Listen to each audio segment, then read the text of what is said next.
Warren Buffett आपके हिसाब से वैल्यू इन्वेस्टर है, मेरे हिसाब से वो कॉन्ट्रा इन्वेस्टर है।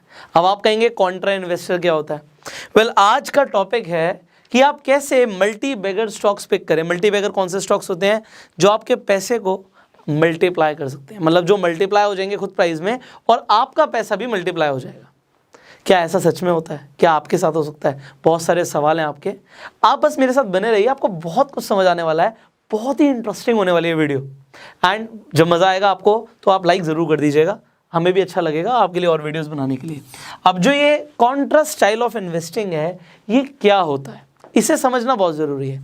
देखिए, आप एक कंपनी के बारे में सुनते हैं अचानक से कि उसमें कुछ गड़बड़ हो जाती है। एग्जाम्पल, मैगी के साथ क्या हुआ था कि मैगी एकदम से बंद हो गई, बैन कर दिया। अब गवर्नमेंट ने जब मैगी के ऊपर इतने स्ट्रिक्ट एक्शंस लिए तो एकदम से मार्केट नेगेटिव हो गई। नेस्ले जैसी कंपनी के शेयर प्राइस धड़ाम से गिरने लग गए, नेस्ले जैसी कंपनी के, बट कंपनी फंडामेंटली स्ट्रांग थी। बट पूरी मार्केट अब किस चीज़ के खिलाफ थी कि भैया नेस्ले के शेयर्स नीचे जा रहे हैं, बेचो बेचो बेचो बेचो बेचो। बट जो कॉन्ट्रा इन्वेस्टर्स होते हैं वो उल्टा चलते हैं। उल्टा क्या चलते हैं? जब सब बेच रहे हैं तो यही तो टाइम है खरीदने का। क्यों? क्योंकि कंपनी तो अपने इंट्रिंसिक वैल्यू पे पहुंचेगी। तो अब जब सब उसके अगेंस्ट हैं, probably that is the right time to invest. आपने रिसेंटली सुना होगा येस बैंक के बारे में। अब येस बैंक के बारे में जब आपने सुना, शेयर प्राइस धड़ाम से नीचे गिर गया, गिरता ही जा रहा है। अब इतना ज़्यादा गिर गया, बट फिर भी अभी रिसेंटली न्यूज़ आ रही थी, आपने सुना भी होगा कि बड़े बड़े म्यूचुअल फंड्स ने येस बैंक के शेयर में इन्वेस्ट किया। गिरने के बावजूद वो क्या कर रहे हैं?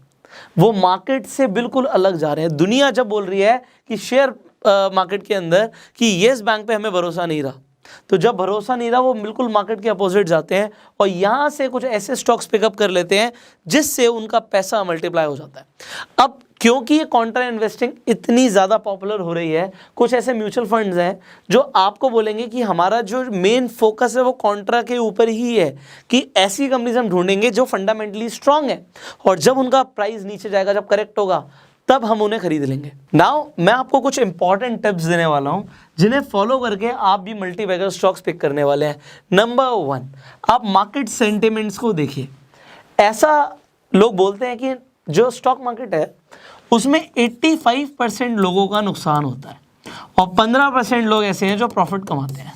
अब अगर ये बात सच है तो इसका मतलब क्या है कि ज़्यादातर लोग गलत होते हैं। जो वो सोच रहे हैं दैट इज रॉन्ग, एंड 15% लोग ऐसे हैं जो मान रहे हैं, समझ रहे हैं, या फिर वो कॉन्ट्रा इन्वेस्टिंग कर रहे हैं, वैल्यू इन्वेस्टिंग कर रहे हैं और वो सही है।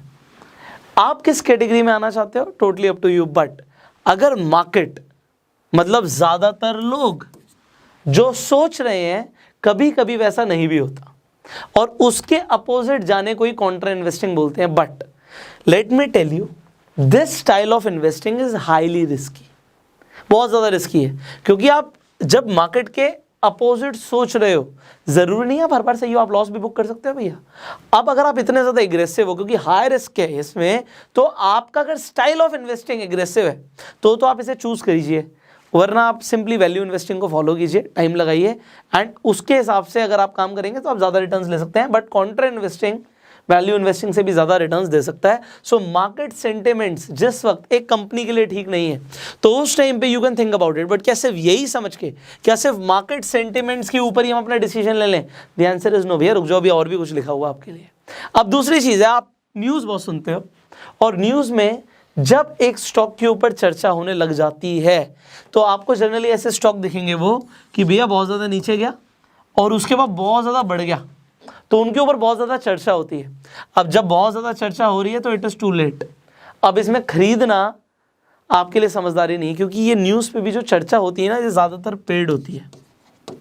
जिन लोगों ने उस कंपनी में, जब उसका स्टॉक प्राइस बहुत नीचे था, उसमें इन्वेस्टमेंट करी हुई है, कंपनी के इनसाइडर्स या प्रमोटर्स ने भी, तो वो पैसे दे के भी अपने बारे में चर्चा करवा सकते हैं। उसमें उनको ज़्यादा कुछ नहीं करना, सिर्फ पैसे तो देने हैं। एंड वो पैसे देके वो कितना प्रॉफिट कमा सकते हैं, जब उसके बारे में सब बात करने लग जाएंगे तो रिटेलर्स यहीं पे आ जाएंगे। एंड रिटेलर्स का नुकसान 85%। तो यहाँ पे जब ये ऊपर जाएगा तो ये जो लोग हैं जिन्होंने यहाँ पे खरीदा था ये बेच देंगे और यहाँ पे करेक्शन आ जाएगी और रिटेलर्स का नुकसान होगा। But you just analyse this. क्या आप जो कर रहे हो सिर्फ न्यूज़ के ऊपर तो डिसीजन नहीं ले रहे। अब आगे सुनिए, ये बहुत इंपॉर्टेंट है। Follow the big bulls. उन लोगों को फॉलो करो जो मोटा पैसा लगा के काम कर रहे हैं स्टॉक मार्केट में। आपको कैसे पता लगेगा? वेल, अब मैं आपको कुछ इंटरेस्टिंग दिखाऊंगा। So we have a stock screener here. So मैंने स्टॉक स्क्रीनर के बारे में पहले भी बात करी है, टिकर टेप। इस पर आप यहाँ पर जाएंगे तो आप सिंपली जस्ट क्लिक हेयर, यहाँ पे आप क्लिक कर दीजिए एंड यहाँ पे आप डील्स पे आ जाइए। जब आप डील्स पे आएंगे तो आपको दिख जाएगा कि भैया कौन कौन सी कंपनीज में क्या क्या चल रहा है, कैटेगरी कौन सी है, बल्क बायर है या बल्क सेलर है, उसने कितनी क्वांटिटी सेल करी। यहाँ पे 33 लाख रुपए का वैल्यू ट्रेड हुआ, 3 लाख रुपए का वैल्यू ट्रेड हुआ। तो आप कम से लेके ज़्यादा तक आप बहुत कुछ एनालाइज कर सकते हैं। ऑलरेडी मैंने आपके लिए एक एग्जाम्पल लेते हैं यहाँ पे पीसी ज्वेलर का। अब पीसी ज्वेलर के बारे में आप सबको पता है कि स्टॉक प्राइस क्या टूटा था, क्या टूटा था आपको पता है। तो ज़बरदस्त यहाँ पे लोगों का नुकसान हुआ। बट क्या ये आपको पहले भी पता लग सकता था? आपको पता लग सकता था अगर आप इनकी डील्स पहले एनालाइज कर लेते।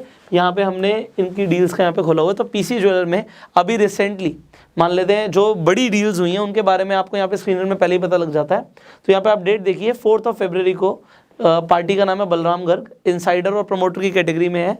इन्होंने देखिए क्या ज़बरदस्त क्वांटिटी खरीदी है, 210 करोड़ रुपए डाले हैं, 210 करोड़ रुपए डाले उन्होंने पीसी ज्वेलर में। अब यहाँ पे आप क्या देख रहे हैं, यहाँ पे आपको बहुत सारी आपको कैटेगरीज दिख रही हैं, किन किन लोगों ने किस किस कैटेगरी के अंदर खरीदा है, बेचा है, और किस क्वांटिटी में खरीदा है, किस क्वांटिटी में बेचा है। दैट इज़ मोर इम्पॉर्टेंट कि कितनी क्वांटिटी में खरीदा और बेचा गया। अब इस क्वांटिटी की वजह से स्टॉक प्राइस पे इफेक्ट आ सकता है। तो जब इन्होंने खरीदा 4 फरवरी के बाद, क्या इसके शेयर प्राइस में कुछ डिफरेंस आया? तो आपको वो दिख भी जाएगा फरवरी के आसपास। ऑलराइट, तो उन्होंने 4 फरवरी के आसपास यहाँ पे कहीं खरीदा होगा, 27 के आसपास। बट जब 210 करोड़ रुपए डाल दिए तो ये ऑलमोस्ट यहाँ पे 31 का हो गया। तो स्टॉक प्राइस पे वो छोटे से ट्रांजेक्शन जो आपको पता भी नहीं था, वो 210 करोड़ रुपए शेयर मार्केट के लिए कुछ बड़ा नहीं है, बट कंपनी के अकॉर्डिंग बड़ा हो सकता है। तो वो उस शेयर प्राइस को ऊपर और नीचे लेके जा सकते हैं। तो ये जो इनसाइडर इन्फॉर्मेशन है लोगों को पता नहीं होती। नाउ यू नो, सिंपली आप टिकर टेप पे जा सकते हो, मैं इनका डिस्क्रिप्शन और कमेंट बॉक्स में लिंक भी डाल दूंगा। एंड देन आप डील्स में जाके देख सकते हो इनके अगर आप इनका प्रो वर्जन ले लेंगे तो उसके अंदर कुछ एक्स्ट्रा फीचर्स भी आपको मिल जाएंगे। तो इसमें आपको काफ़ी कुछ पता लग जाएगा and you can search it for any company. Example इन्होंने दिया हुआ है कि अगर मान लो रिलायंस है तो मुकेश अंबानी क्या कर रहे हैं, आप ये भी सर्च कर सकते हो। तो नाउ ये जो आपको इन्फॉर्मेशन मिल रही है इससे आप एक्चुअल में मल्टी बैगर्स ढूंढ सकते हो। अब एक और मैं फाइनली आपको एडवाइस दूं, इंडियाविक्स के ऊपर हम बात करें। मैंने कुछ आपको जो चीज़ें सिखाता हूँ उसे खुद भी फॉलो करते हैं हम। तो मैंने एक आपको बताया था एक वीडियो के अंदर, स्टॉक रिकमेंडेशन तो मैंने नहीं दी थी आपको, बट मैंने बताया था कि एक कंपनी का जो शेयर प्राइस जब चल रहा था ऑलमोस्ट 25 रुपये के आसपास, उदयपुर सीमेंट, तब मैंने उसमें इन्वेस्टमेंट करी थी।